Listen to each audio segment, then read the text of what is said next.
Tari piring merupakan tari tradisional yang berasal dari Minangkabau. Tarian ini menampilkan aksi atraksi menari menggunakan piring. Para penari akan mengayunkan piring yang berada di telapak tangan mereka selaras dengan musik iringan serta gerakan yang cepat dan teratur tanpa melepaskan atau membiarkan satu piring pun terjatuh. Gerakan tari piring diambil dari gerakan silat Minangkabau atau biasa dipanggil dengan silek. Tari piring dipopulerkan oleh Hurrian Adam. Modern ini, tari piring biasanya digunakan sebagai sambutan untuk menyambut tamu terhormat dan juga biasanya digunakan untuk pembukaan suatu upacara adat. Tari piring sangatlah populer di Indonesia bersama dengan tarian lainnya seperti tari saman, jaipong, dan pandet yang kerap digunakan sebagai tari untuk menyambut tamu-tamu terhormat dalam beberapa acara dan digunakan sebagai ajang promosi pariwisata serta kebudayaan yang ada di Indonesia. Tarian piring ini diiringi oleh dua alat musik yaitu saluang dan talempong. Talempong adalah perkusi atau alat musik pukul tradisional asal Minangkabau. Alat musik ini umumnya terbuat dari bahan kuningan. Bentuk talempong menyerupai instrumen bonang pada gamelan. Meskipun dalam segi bentuk memiliki kemiripan, talempong menghasilkan bunyi yang unik sehingga mudah dikenali sebagai instrumen musik khas Minangkabau. Seperti bonang, talempong memiliki bentuk simetris radial dengan rongga menghadap bawah. Sisi bagian bawah yang berrongga berukuran lebih kecil dibanding sisi bagian atas yang tertutup. Di bagian tengah, terdapat bidang yang menonjol menjadi sumber bunyi. Saat dimainkan, tonjolan ini dipukul menggunakan tongkat dari bahan kayu. Secara etimologis, nama saluang diambil dari nama seruling panjang yang kerap kali menjadi alat musik penggiring dalam pertunjukan musik saluang, joden, dan saluang. Saluang terbuat dari talang atau bambu tipis.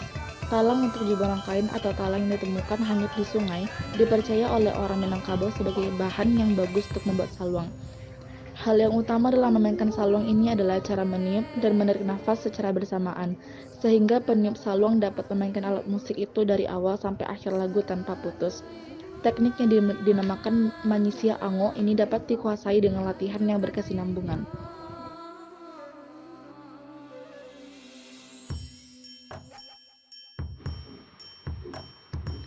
Gravitasi Newton adalah gaya tarik-menarik antara dua benda besarnya sebanding dengan massa masing-masing benda dan berbanding terbalik dengan kuadrat jarak antara kedua benda.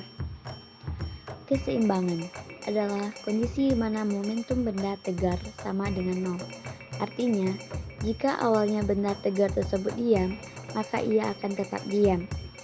Namun, jika awalnya benda tegar tersebut bergerak dengan kecepatan konstan, maka ia akan tetap bergerak dengan kecepatan konstan.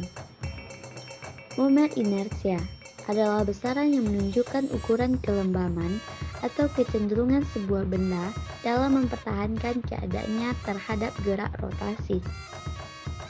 Gerak lurus yang memiliki kecepatan berubah secara beraturan disebut gerak lurus berubah beraturan atau GLBB.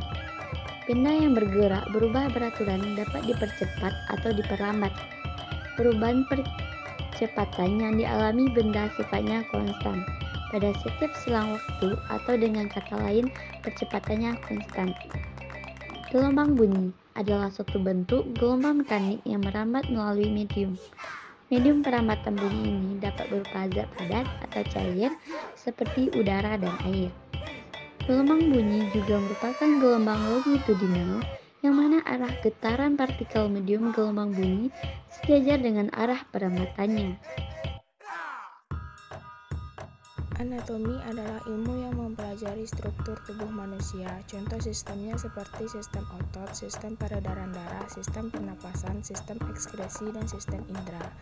Yang pertama, sistem otot. Sistem otot adalah sistem organ pada hewan dan manusia yang mengizinkan makhluk tersebut bergerak. Sistem otot pada vertebrata dikontrol oleh sistem saraf, walaupun beberapa otot dapat bergerak secara otonom.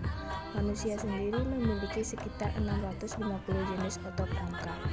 Yang kedua, sistem peredaran darah adalah suatu sistem organ yang fungsinya memindahkan zat ke sel. Yang ketiga, Sistem pernafasan atau yang sering disebut sistem respirasi merupakan sistem organ yang digunakan untuk proses pertukaran gas, di mana sistem pernafasan ini merupakan salah satu sistem yang berperan sangat penting dalam tubuh untuk menunjang kelangsungan hidup. Yang keempat, sistem ekskresi adalah sistem pembuangan zat-zat sisa pada makhluk hidup seperti karbon dioksida, urea, racun, dan lainnya.